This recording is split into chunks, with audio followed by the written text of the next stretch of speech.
Coucou tout le monde, ici ASMR Zoé.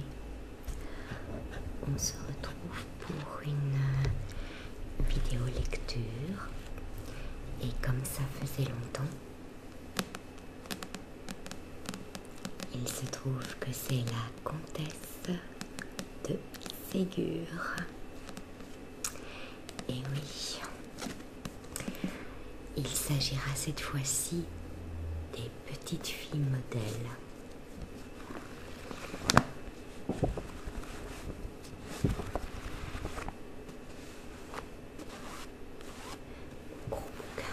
Gros bouquin. Cette fois-ci, c'est en soft spoken. Alors, je sais que je l'ai déjà dit, mais je me répète, ceci est du faux. Voilà. Comme je l'ai dit dans une de mes vidéos, je n'ai pas le temps de courir après les lapins, je vous assure. Donc, c'est du faux, vous pouvez me croire. Enfin voilà. Mais bon, j'avais envie d'être un petit peu sous ma petite doudoune là, pour vous faire la lecture.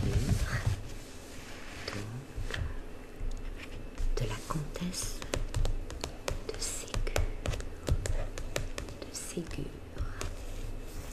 Les petites filles modèles. Le premier chapitre s'intitule Camille et Madeleine. C'est parti. Madame de Fleurville était la mère de deux petites filles, bonnes, gentilles, aimables, et qui avaient l'une pour l'autre le plus tendre attachement.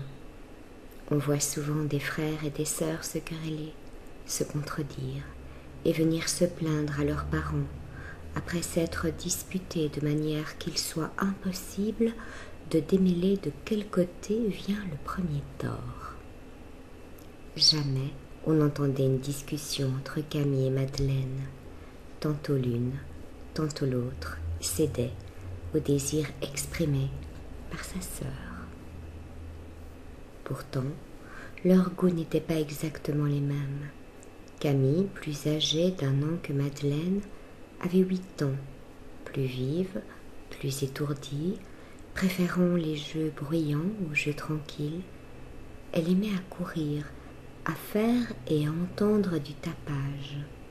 Jamais elle ne s'amusait autant que lorsqu'il y avait une grande réunion d'enfants qui lui permettait de se livrer sans réserve à ses jeux favoris.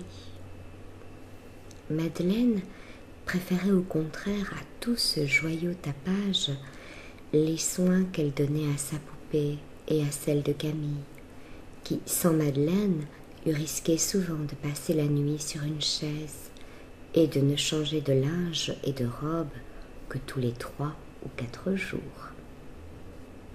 Mais la différence de leurs goûts n'empêchait pas leur parfaite union. Madeleine abandonnait avec plaisir son livre ou sa poupée dès que sa sœur exprimait le désir de se promener ou de courir. Camille, de son côté, sacrifiait son amour pour la promenade et pour la chasse aux papillons, dès que Madeleine témoignait l'envie de se livrer à des amusements plus calmes. Elles étaient parfaitement heureuses, ces bonnes petites sœurs, et leur maman les aimait tendrement. Toutes les personnes qui les connaissaient les aimaient aussi et cherchaient à leur faire plaisir.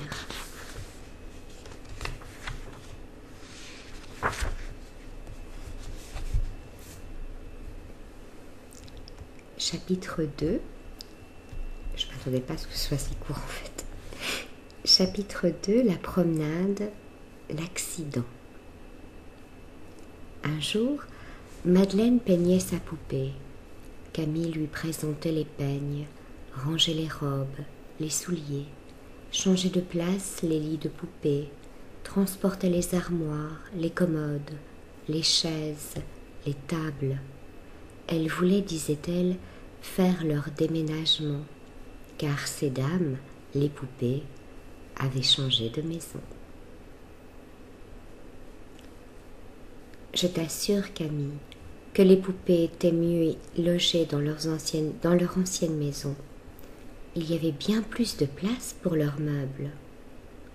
Oui, c'est vrai, Madeleine, mais elles étaient ennuyées de leur vieille maison.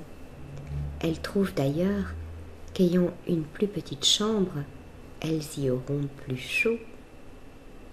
Oh, quant à cela, elles se trompent bien, car elles sont près de la porte qui leur donnera du vent, et leurs lits sont tout contre la fenêtre qui ne leur donnera pas de chaleur non plus. Eh bien, quand elles auront demeuré quelque temps dans cette nouvelle maison, nous tâcherons de leur en trouver une plus commode. Du reste, cela ne te contrarie pas, Madeleine? Oh, pas du tout, Camille, surtout si cela te fait plaisir. Camille, ayant achevé le déménagement des poupées, proposa à Madeleine, qui avait fini de son côté de les coiffer et de les habiller, d'aller chercher leur bonne pour faire une longue promenade. Madeleine y consentit avec plaisir. Elles appelèrent donc Élisa. « Ma bonne, lui dit Camille, voulez-vous venir promener avec nous ?»« Je ne demande pas mieux, mes petites. De quel côté irons-nous ?»« Du côté de la grande route, pour voir passer les voitures. Veux-tu, Madeleine ?»« Certainement. Et si nous voyons de pauvres femmes et de pauvres enfants, nous leur donnerons de l'argent. Je vais emporter 5 sous. »« Oh oui, tu as raison, Madeleine. Moi, j'emporterai 10 sous. » Voilà les petites filles bien contentes. Elles courent devant leur bonne et arrivent à la barrière qui les séparait de la route. En attendant le passage des voitures, elles s'amusent à cueillir des fleurs pour en faire des couronnes à leurs poupées. « Ah, j'entends une voiture, » s'écrie Madeleine. « Oui, comme elle va vite, nous allons bientôt la voir. » Écoute donc, Camille, n'entends-tu pas crier ? Non, je n'entends que la voiture qui roule. Madeleine ne s'était pas trompée, car au moment où Camille achevait de parler, on entendit bien distinctement des cris perçants, et l'instant d'après, les petites filles et la bonne, qui étaient restées immobiles de frayeur, virent arriver une voiture attelée de 3 chevaux, de postes lancés ventre à terre, et que le postillon cherchait vainement à retenir. Une dame et une petite fille de 4 ans qui étaient dans la voiture poussaient les cris qui avaient alarmé Camille et Madeleine. À 100 pas de la barrière, le postillon fut renversé de son siège et la voiture lui passa sur le corps. Les chevaux, ne se sentant plus retenus ni dirigés, redoublèrent de vitesse et s'élancèrent vers un fossé très profond qui séparait la route d'un champ labouré. Arrivés en face de la barrière où étaient Camille, Madeleine et leur bonne, toutes 3 pâles d'effroi, la voiture versa dans le fossé. Les chevaux furent entraînés dans la chute. On entendit un cri perçant, un gémissement plaintif, puis plus rien. Quelques instants se passèrent avant que la bonne fût assez revenue de sa frayeur pour songer à secourir cette malheureuse dame et cette pauvre enfant qui probablement avait été tuée par la violence de la chute. Aucun cri ne se faisait plus entendre, et le malheureux postillon, écrasé par la voiture, ne fallait-il pas aussi lui porter secours ? Enfin, elle se hasarda à s'approcher de la voiture culbutée dans le fossé. Camille et Madeleine la suivirent en tremblant. Un des chevaux avait été tué, un autre avait la cuisse cassée et faisait des efforts impuissants pour se relever. Le troisième, étourdi et effrayé de sa chute, était haletant et ne bougeait pas. « Je vais essayer d'ouvrir la portière, dit la bonne, mais n'approchez pas, mes petites. Si les chevaux se relevaient, ils pourraient vous tuer. » Elle ouvre et voit la dame et l'enfant sans mouvement et couverte de sang. « Oh, mon Dieu, La pauvre dame et la petite fille sont mortes ou grièvement blessées. » Camille et Madeleine pleuraient. Élisa, espérant encore que la mère et l'enfant n'étaient qu'évanouis, essaya de détacher la petite fille des bras de sa mère, qui la tenait fortement serrée contre sa poitrine. Après quelques efforts, elle parvint à dégager l'enfant, qu'elle retira, pâle et sanglante. Ne voulant pas la poser sur la terre humide, elle demande aux deux sœurs si elles auront la force et le courage d'emporter la pauvre petite jusqu'au banc qui est de l'autre côté de la barrière. « Oh oui, ma bonne, dit Camille, donnez-la nous. Nous pourrons la porter, nous la porterons. Pauvre petite, elle est couverte de sang, mais elle n'est pas morte, j'en suis sûre. Oh non, non, elle ne l'est pas. Donnez, donnez, ma bonne. Madeleine, aide-moi. » « Je ne peux pas, Camille, répondit Madeleine d'une voix faible et tremblante. Ce sang, cette pauvre mère morte, cette pauvre petite morte aussi, je crois, m'ôte la force nécessaire pour t'aider. Je ne puis que pleurer. »« Je l'emporterai donc seule, dit Camille. J'en aurai la force, car il le faut, le bon Dieu m'aidera. » En disant ces mots, elle relève la petite, la prend dans ses bras, et malgré ce poids trop lourd pour ses forces et son âge, elle cherche à gravir le fossé, mais son pied glisse, ses bras vont laisser échapper son fardeau. Lorsque Madeleine, surmontant sa frayeur et sa répugnance, s'élance au secours de sa sœur et l'aide à porter l'enfant. Elles arrivent au haut du fossé, traversent la route, et vont tomber épuisées sur le banc que leur avait indiqué Élisa. Camille étend la petite fille sur ses genoux. Madeleine apporte de l'eau qu'elle a été chercher dans un fossé. Camille lave et essuie avec son mouchoir le sang qui inonde le visage de l'enfant et ne peut retenir un cri de joie lorsqu'elle voit que la pauvre petite n'a pas de blessure. « Madeleine, ma bonne, venez vite, la petite fille n'est pas blessée, elle vit, elle vit, elle vient de pousser un soupir, oui, elle respire, elle ouvre les yeux. » Madeleine accourt, l'enfant venait en effet de reprendre connaissance. Elle regarde autour d'elle d'un air effrayé. « Maman, dit-elle, maman, je veux voir maman. »« Ta maman va venir, ma bonne petite, répond Camille en l'embrassant. Ne pleure pas, reste avec moi et avec ma sœur Madeleine. »« Non, non, je veux voir maman. Ces méchants chevaux ont emporté maman. » Les méchants chevaux sont tombés dans un grand trou. Ils n'ont pas emporté ta maman, je t'assure. Tiens, vois-tu? Voilà ma bonne Élisa.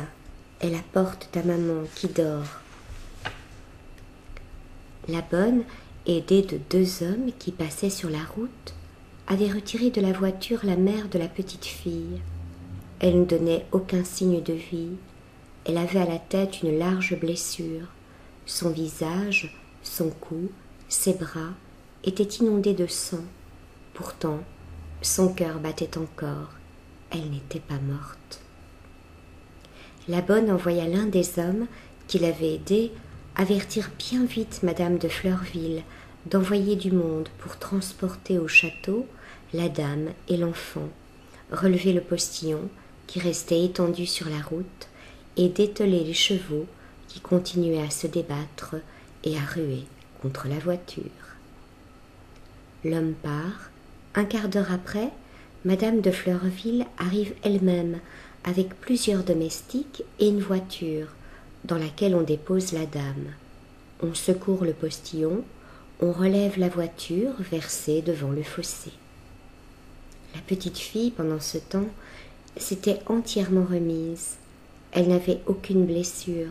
Son évanouissement n'avait été causé que par la peur et la secousse de la chute. De crainte qu'elle ne s'effrayât à la vue du sang qui coulait toujours de la blessure de sa mère, Camille et Madeleine demandèrent à leur maman de la ramener à pied avec elle.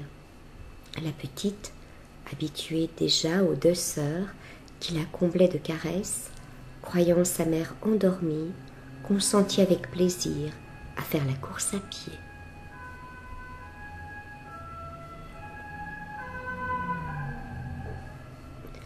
Tout en marchant, Camille et Madeleine causaient avec elle. « Comment t'appelles-tu, ma chère petite ?»« Je m'appelle Marguerite. »« Et comment s'appelle ta maman ?»« Ma maman s'appelle Maman. »« Mais son nom, elle a un nom, ta maman ?»« Ah oui, elle s'appelle Maman. » Mais les domestiques ne l'appellent pas Maman, ils l'appellent Madame. Mais Madame qui?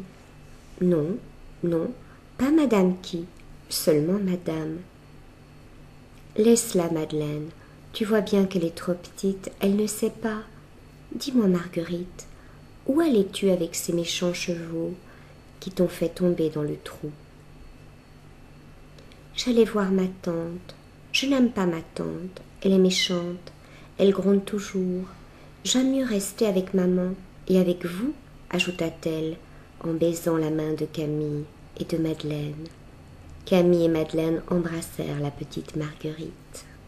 « Comment vous appelle-t-on ?»« Moi, je m'appelle Camille et ma sœur s'appelle Madeleine. »« Eh bien, vous serez mes petites mamans, maman Camille et maman Madeleine. » Tout en causant, elles étaient arrivées au château.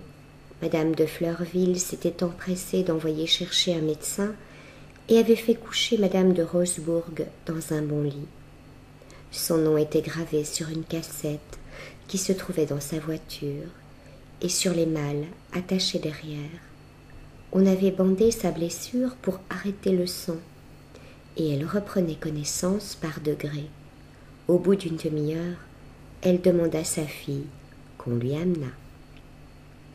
Marguerite entra bien doucement, car on lui avait dit que sa maman était malade. Camille et Madeleine l'accompagnaient. « Pauvre maman, dit-elle en entrant, vous avez mal à la tête ? » ?»« Oui, mon enfant, bien mal. Je veux rester avec vous, maman. »« Non, ma chère petite, embrasse-moi seulement, et puis tu t'en iras avec ces bonnes petites filles.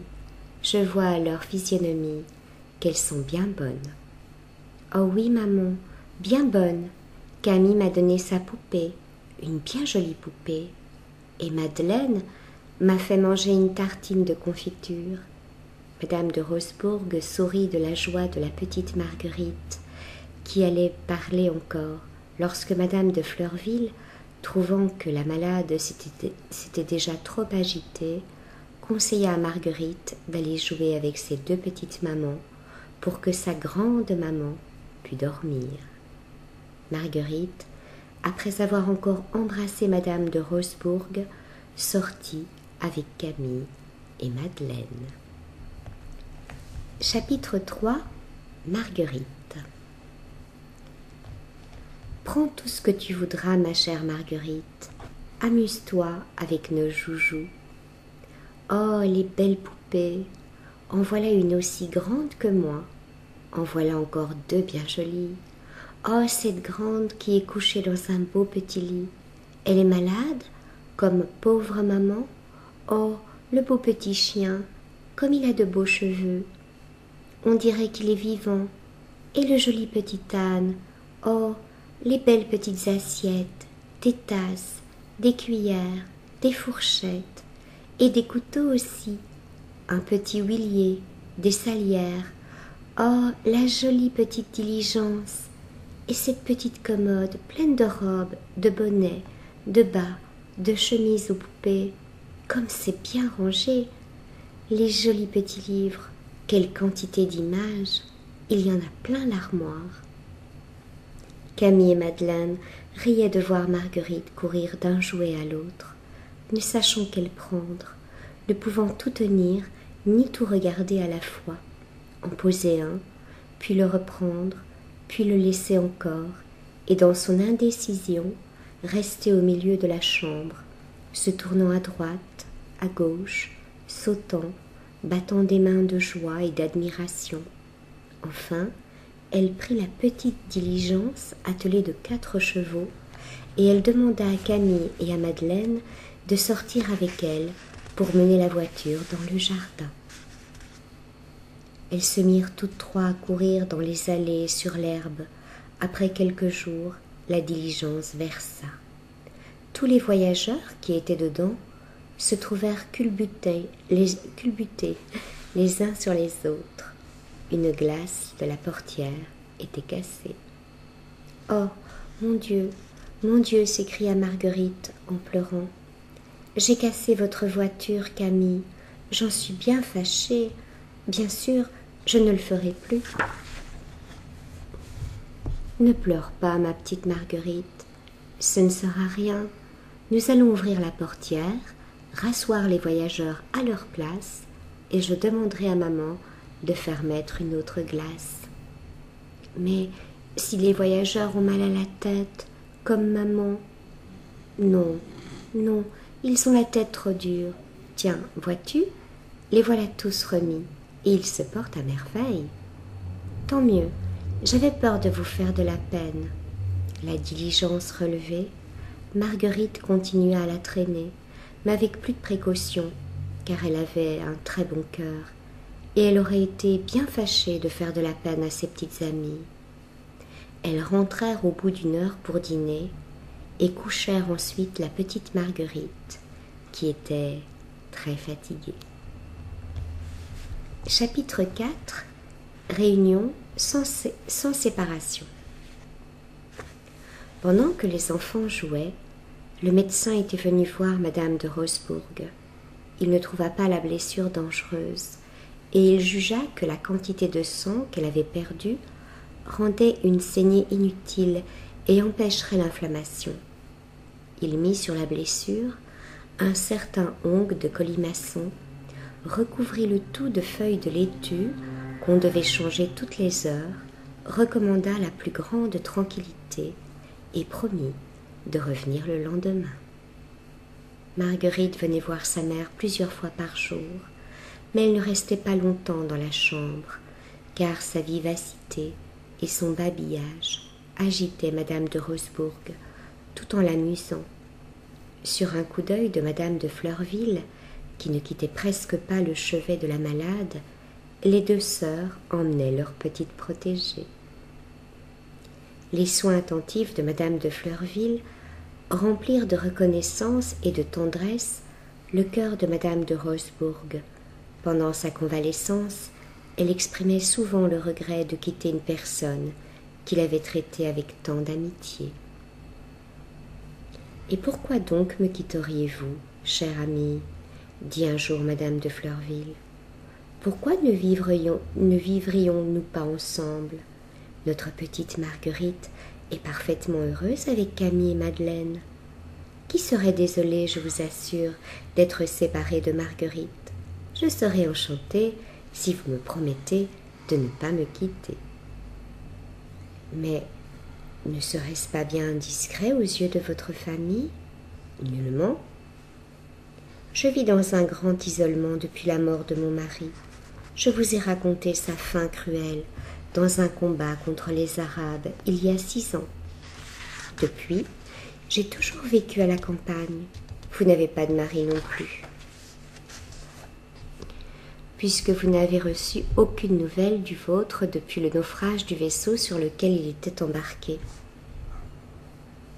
Hélas, oui, il a sans doute péri avec ce fatal vaisseau, car depuis 2 ans, malgré toutes les recherches de mon frère, le marin qui a presque fait le tour du monde, nous n'avons pu découvrir aucune trace de mon pauvre mari, ni d'aucune des personnes qui l'accompagnaient.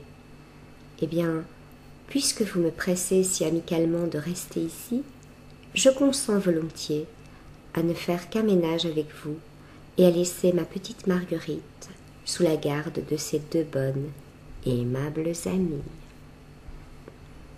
Ainsi donc, chère amie, c'est une chose décidée? Oui, puisque vous le voulez bien, nous demeurons ensemble. Que vous êtes bonne d'avoir cédé si promptement à mes désirs, chère amie. Je vais porter cette heureuse nouvelle à mes filles. Elles en seront enchantées.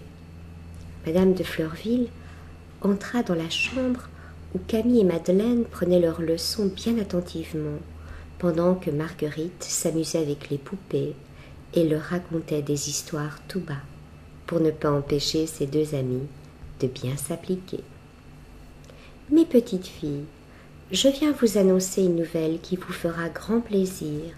Madame de Roseburg et Marguerite ne nous quitteront pas, comme nous le craignons. Comment, maman, elles resteront toujours avec nous? Oui, toujours, ma fille. Madame de Roseburg me l'a promis. Oh, quel bonheur, dirent les trois enfants à la fois. Marguerite courut embrasser Madame de Fleurville, qui, après lui avoir rendu ses caresses, dit à Camille et à Madeleine: « Mes chers enfants, si vous voulez me rendre toujours heureuse comme vous l'avez fait jusqu'ici, il faut redoubler encore d'application au travail, d'obéissance à mes ordres et de complaisance entre vous. Marguerite est plus jeune que vous. C'est vous qui serez chargée de son éducation, sous la direction de sa maman et de moi. Pour la rendre bonne et sage, il faut lui donner toujours de bons conseils et surtout de bons exemples. Oh, ma chère maman, soyez tranquille. Nous élèverons Marguerite aussi bien que vous nous élevez. Je lui montrerai à lire, à écrire, et Madeleine lui apprendra à travailler, à tout ranger, à tout mettre en ordre. N'est-ce pas, Madeleine? Oui, certainement. D'ailleurs, elle est si gentille et si douce qu'elle ne nous donnera pas beaucoup de peine. Je serai toujours bien sage, reprit Marguerite, en embrassant tantôt Camille, tantôt Madeleine.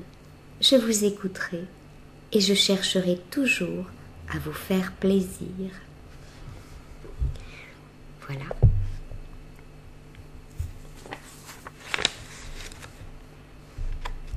Mes amis, nous reprendrons la prochaine fois la suite des petites filles modèles, mais ce sera à ce moment-là en chuchoté. J'espère que ça vous a plu.